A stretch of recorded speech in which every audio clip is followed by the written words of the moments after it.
Որքան հաճախ եք մտածում այն մասին, որ պատմությունը ձեր ձեռքերում է։ Արդյոք ձեր սմարթֆոնն ավելի հզոր է, քան այն համակարգիչները, որոնք մարդուն ուղարկել են լուսին։ Լամպ, ձեր գլխավերևում երկու փայլուն մտքերի միջև գաղափարների պատերազմի արդյունք։ Իսկ համացանցը, որով դուք դիտում եք այս տեսանյութը, ընդհանրապես ծնվել է միջուկային պատերազմի վախից։ Մենք որոշեցինք ժամանակ չվատնել մանրուքների վրա եւ հավաքել մարդկության 20 ամենամեծ գյուտերը։ Այստեղ պատահական բաներ չկան, կան միայն բաներ, առանց որոնց մեր աշխարհն անճանաչելի կլիներ։ Բայց նախքան դիտելը սկսելը բաժանորդագրվեք ալիքին եւ մի մոռացեք հավանել այն։ Վայելեք դիտումը։ 20-րդ տեղ։ Թերթը բացում է մեր հիթ շքերթը, ինչի վրա է հիմնված ամբողջ պատմությունը։ Մինչ թղթի գյուտը մարդիկ գրում էին կավի, քարի եւ պապիրուսի վրա։ Դա դժվար էր եւ թանկ։ 105 թվականին չինացի պաշտոնյա Կայլունը խառնեց ծառի կեղևը, կանեփը եւ ձկնորսական հին ցանցերը։ Նա այս միջուկը լցրեց մաղի վրա, չորացրեց եւ աշխարհը ստացավ գիտելիքի փոխանցման հեշտ ու էժան նյութ։ 19-րդ տեղ։ Լուցկիներ։ Այսօր մենք առանց մտածելու հարվածում ենք նրանց, բայց 200 տարի առաջ հրթե բռնկելը իրական խնդիր էր։ Անգլիացի քիմիկոս Ջոն Ուոքերը քիմիական նյութերով ներկված փայտով պատահաբար դիպել է քարե հատակին եւ փայտը բռնկվել է։ Այսպես հայտնվեցին աշխարհի առաջին հանդիպումները։ Նրանք մեզ տվեցին ջերմություն, լույս եւ ցանկացած վայրում կերակուր պատրաստելու ունակություն։ 18-րդ տեղ։ Լամպ։ Կարևոր է հասկանալ, որ Էդիսոնը չի հորինել լամպը, նա այն գործնական է դարձրել։ Մինչ այս լամպերը արագ այրվել են։ Էդիսոնն անցավ հազարավոր թելիկ նյութերի միջով գտավ ածխացած բամբուկի թել, որը այրվում էր հարյուրավոր ժամեր։ Նա մեզ միայն լույս չտվեց, նա ստիպեց, որ գործարանները գիշերը աշխատեն, քաղաքները փայլեն։ 17-րդ տեղ։ Հաշվիչ 1642 թվականին 18-ամյա ֆրանսիացի Բլես Պասկալը հոգնել էր օգնել հորը որջում թվերի անվերջ սյունակները հաշվել։ Նա հորինեց շարժակների տուփ, որտեղ յուրաքանչյուր հաջորդը պտտվում էր, երբ նախորդը լրիվ հեղափոխություն էր անում։ Սա առաջին մեխանիկական համակարգիչն է։ Առանց այս սկզբունքի ոչ ձեր սմարթֆոնները, ոչ հրթիռները չէին աշխատի։ 16-րդ տեղ ինքնաթիռ։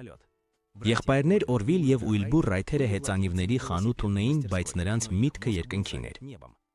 Մինչ մյուսները հզոր շարժիչներ էին կառուցում, նրանք հասկանում էին գլխավորը՝ կառավարումը։ 1903 թվականի դեկտեմբերի 17-ին նրանց թռուցիկը տևեց 12 վայրկյան եւ թռավ 37 մետր։ Սա առաջին քայլն էր դեպի այն, որ այսօր մեզանից յուրաքանչյուրը կարող էր նախաճաշել Մոսկվայում եւ ընթրել Տոկիոյում։ 15-րդ տեղ։ Գնաց։ Առաջին շոքեքարշը, Սթևենսոնի հրթիռը, հին երկաթուղային կայարանները, վայրի արևելքի կադրերը։ 19-րդ դարի սկզբին աշխարհը դանդաղ էր, ձիերը արագ։ Ռիչարդ Տրևիտիչը եւ Ջորջ Սթիվենսոնը ընտելացրել են զույգերին։ Գնացքները ոչ միայն բեռներ էին տեղափոխում, այլև սեղմում էին տարածությունը։ Այնինչ նախկինում մեկ շաբաթ էր տևում, այժմ ժամեր է պահանջում։ Գնացքները ստեղծեցին ԱՄՆ, կապեցին Ռուսաստանը եւ մեզ հնարավորություն տվեցին հարմարավետ ճանապարհորդել։ 14-րդ տեղ։ Սկուբա հանդերձում հայտնի Ժակիվ Կուստոն ցանկանում էր լողալ ջրի տակ, այլ ոչ թե կապվել գուլպանով նավի հետ։ 1943 թվականին նա հանդիպեց ինժեներ Էմիլ Գագնանին, ով նրան ցույց տվեց գազի այրիչի փական։ Այս փականը մատակարարում էր ճիշտ քանակությամբ գազ։ Կուստոն հասկացավ, որ եթե նույնը ամրացնես օդի բալոններին, կարող ես ազատ շնչել։ Այսպիսով մարդը դադարեց մակերևույթի գերին լինել եւ բացահայտեց ստորջրյա աշխարհը։ 13-րդ տեղ։ Ավտոմեքենա Կարլ Բենսը 1885 թվականին վստահ էր, որ իր մտաղացումը անմեղ է։ Վերտիկինը գաղտնի վերցել է մեքենան եւ 100 կիլոմետր հեռավորության վրա գնացել է մոր մոտ։ Ճանապարհին նա գլխարկով մաքրել է խցանված գազատարը եւ կապիչով նորոգել բռնկումը։ Նա ապացուցեց, որ մեքենան խաղալիք չէ, այլ տրանսպորտ։ Այդ ժամանակից ի վեր շարժիչները փոխարինել են ձիերին եւ քաղաքները դարձել են այնպիսին, ինչպիսին մենք գիտենք։ 12-րդ տեղ։ Վուլկանացված ռետին։ Չարլզ Գուդյորը կոտրվեց, փորձելով ռետինը դիմացկուն դարձնել։ Ամռանը բաց է թողել ձմռանը ջաքել։ 1839 թվականին նա պատահաբար ծծում պարունակող կաուչուկի կտոր գցեց տաք վառարանի վրա։ Խառնուրդը ածխացած էր, բայց չհալվեց եւ սառնության մեջ մնաց առանցքական։ Այսպիսով ծնվեցին անվադողերը, ներփանները եւ միջադիրները։ 13 համարի մեքենան ուղղակի չի աշխատի առանց անվադողերի։ 11-րդ տեղ ժամ։ Ժամանակի չափում։ Մի բան առանց, որի մեր աշխարհը կվերածվեր քաոսի։ Ամեն ինչ սկսվեց հին Եգիպտոսում արևային ժամացույցից։ Հետո եկավ ջուր, ավազ եւ մեխանիկական։ Բայց իրական բեկումը կատարեց Գալիլեո Գալիլեյը, ով նկատեց, որ ճոճանակը ճոճվում է նույն ընդմիջումով։ Եվ Քրիստիան Հյուգենսը ստեղծեց առաջին ճշգրիտ ճոճանակով ժամացույցը 1656 թվականին։ Ավելի ուշ Ջոն Հարիսոնը հորինեց ծովային ժամանակաչափ, որը փրկեց նավերը կործանումից։ Այսօր ժամացույցներն ամենուր են դաստակիտ, հեռախոսի, արփանյակների վրա։ Նրանք համաժամացնում են գնացքները, ֆոնդային բորսաները եւ հրթիռների արձակումը։ Ժամանակը միակ ռեսուրսն է, որը հնարավոր չէ գնել, բայց մենք սովորել ենք չափել այն։ 10-րդ տեղ կրեդիտ քարտ։ 1949 թվականին գործարար Ֆրենկ Մակնոմարան ճաշեց ռեստորանում եւ պարզեց, որ մոռացել է դրամապանակը։ Նա ստիպված է եղել զանգահարել կնոջը գումարը բերելու համար։ Նա զայրացավ եւ մտավ Diner S Club-ը ստվարաթղթե քարտ, որով կարելի էր վճարել 27 ռեստորաններում։ Իսկ ինժեներ Ֆորեստ Պարին ավելացրել է մագնիսական ժապավեն, մագնիսական ժապավենի մի կտոր գլանաձև մագնիտոֆոնից պլաստիկին սոսնձելով։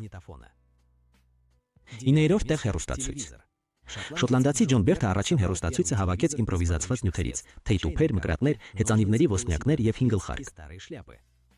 1926 թվականին նա փոխանցեց դեմքի պատկերը։ Պատկերը սարսափելի էր, բայց սկզբունքն աշխատեց։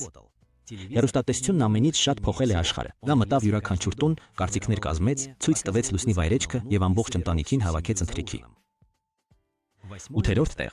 համակարգիչ։ 1946 թվականին ամերիկացիները ստեղծեցին ENIAC։ Այս վիթխարի քաշը 27 տոննա էր, զբաղեցնում էր մի ամբողջ դահլիճ եւ այնքան էներգիա էր ծախսում, որ մոտակա քաղաքը հոսանքազրկվեց։ Բայց նա մի վայրկյանում արեց այն, ինչ մարդուն օրեր կպահանջեին։ Համակարգիչը ռազմական հաշվիչից վերածվել է մեր անձնական օգնականի, որը տեղավորվում է մեր գրպանում։ 7-րդ տեղ հեռախոս։ Ալեքսանդր Բելը ցանկանում էր օգնել խուլերին, բայց նա հորինեց մի բան, որը կապում էր մոլորակը։ 1876-ին նա թթու է լցրել իր շալվարին եւ հեռախոսի մեջ բղավելով «Պարոն Ուոտսոն, արի այստեղ»։ Սրանք առաջին բառերն էին, որոնք փոխանցվեցին լարերի միջոցով։ Այսօր մենք կանչում ենք աշխարհի այն կողմ, եւ դա մեզ թվում է կախարդանք, որին մենք սովոր ենք։ 6-րդ տեղ ինտերնետ։ Սա սառը պատերազմի երեխա է։ Ամերիկացի զինվորականները վախենում են, որ մեկ ռումբը կարող է ոչնչացնել կապի բոլոր գծերը։ Նրանք ստեղծեցին մի ցանց, որտեղ տեղեկատվությունը շրջանցում է վնասված հանգույցները։ Այսպես ծնվեց Արփոնետը, իսկ հետո ինտերնետը։ Այսօր այն մարդկային ողջ գիտելիքների գրադարան է, հանդիպումների, աշխատանքի, սիրո եւ իհարկե մեր տեսանյութերը դիտելու վայր։ 5-րդ տեղ պատվաստանյութեր։ 1796 թվականին բժիշկ Էդվարդ Ջենները նկատեց, որ կթվորուհիները, ովքեր կովով հիվանդացել են, չեն վարակվել մարդու մահացու ջրծաղիկով։ Ջենները կթվորուհու ձեռքից թարախ հանեց ու ներարկեց տղային։ Տղան թեթևակի հիվանդացել է ու ապաքինվել։ Իսկ երբ նրան փորձել են պատվաստել իրական ջրծաղիկով, նա չի հիվանդացել։ Այսպես ծնվեց իմունոլոգիան։ Պատվաստանյութերը ջնջեցին ջրծաղիկը եւ մեզ մանկություն տվեցին, առանց պոլիոմելիտի եւ կարմրուկի վախի։ 4-րդ տեղ պրոթեզավոր։ Մարդիկ միշտ կորցրել են վերջույթները պատերազմի եւ աշխատանքի ժամանակ։ Հին Եգիպտոսում ջրային մատները պատրաստում էին սանդալները հագնելու համար, հարմարավետ դարձնելու համար, բայց այսօր դա բարձր տեխնոլոգիա է։ Ժամանակակից պրոթեզները կարդում են մկանների ազդանշանները, թույլ են տալիս զգալ ջերմաստիճանը եւ նույնիսկ դաշնամուր նվագել։ Սա պարզապես կորցրածի փոխարինում չէ, դա վերադարձ է լիարժեք կյանքի։ 3-րդ տեղ Pacemaker։ 1956 թվականին ինժեներ Ուիլսոն Գրեյդբեյջը հավաքում էր սրտի զարկերը գրանցող սարք, երբ սխալմամբ տեղադրեց սխալ դիմադրություն։ Շրջանը սկսեց արտադրել ռիթմիկ ազդակներ, որոնք նման էին սրտի բաբախմանը։ Նա հասկացավ, որ նման բան կարող է գրգռել հիվանդ սիրտը։